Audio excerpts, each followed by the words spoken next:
தெய்வம் சொன்னால் பயம் தீருதப்பா. ஆடுமலை எல்லையிலும் காவல் நீயே, கண்ணீரில் தவிக்கும் மக்கள் தந்தை நீயே. தேவர் பிள்ளை சூனியம் அருகில் வராது, எங்கள் வீரபத்திரர் கண் திறந்தால் போதும்.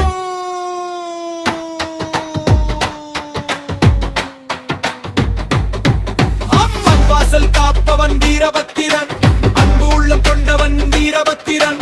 கோபத்தில் புயலாக எழும் சாமி, குழந்தை மனசு கொண்ட